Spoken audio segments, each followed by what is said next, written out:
Colleen? Extremist list. Well, the 9/11 Commission found that there was no connection between Iraq and Al-Qaeda. That was actually at the tail end of their report. They found that all of those deceptions about weapons of mass destruction, and so basically that report does not justify the Iraq war. You know, if you want to say it justifies Afghanistan, maybe, but it doesn't justify Iraq. And I just wanted to add on the part about the budget.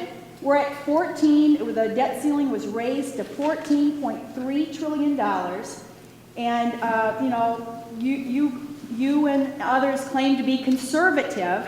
I hear Rush Limbaugh every 2 seconds saying, "We conservatives." You listen to him a lot more than I do. Well, you know, what's conservative about your terms of taking $5.6 trillion, which is what Bush had coming in, to $10 trillion, and then voting for the bailout at the end of Bush's term? And I'm wondering if this $14 trillion now, which is causing great concern, certainly to lots of people, bipartisan. Sure. And I think it is very fiscally conservative. There's a debt commission that's just formed to look at things, including entitlements.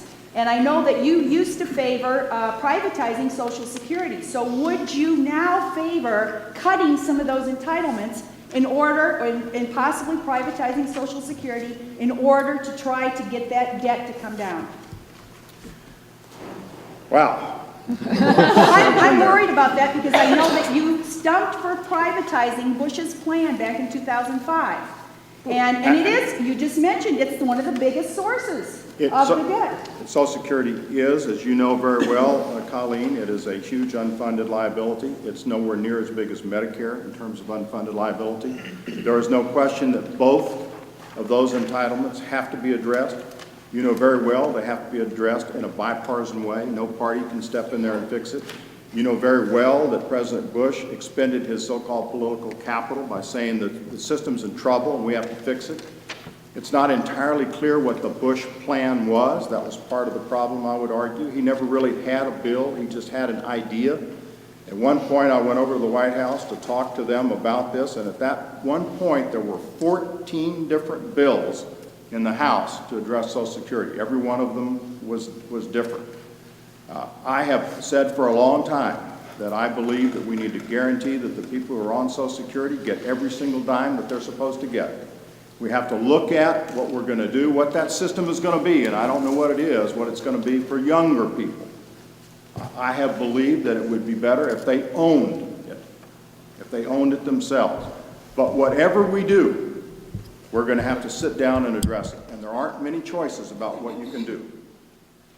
You can lower the entitlements, and the most likely way to do that is the way they did it back in the mid-'80s, and that's raise the retirement age. It's not very popular, but so we're going to have to look at something like that at some time. More unemployment.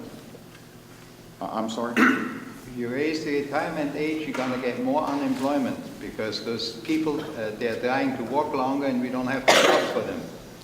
Well, I think you know, well, I don't know if you know, but the issue with Social Security is we have an ever smaller number of people who are working and an ever-growing number of people who are retired.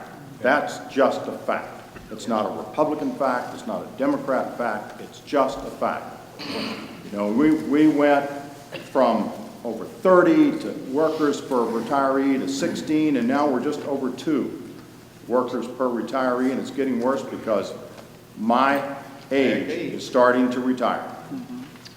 And so we're going to have to address it. There is no question about it. And my point is that when we address it, everything that we do, we've got to absolutely guarantee that people who are drawing Social Security, have been counting on Social Security, are going to be able to get everything they were expecting. And Republicans and Democrats, it's going to be a tough position to take politically. You're going to have to come together, and we have to decide what we're going to do to address it. Oh, yes, sir, right here again. We're going to pay for it with inflation. That's what we're going to pay for it. We're spending, creating more money, and we're manufacturing less goods. We're going to have a lot of inflation. You're absolutely right.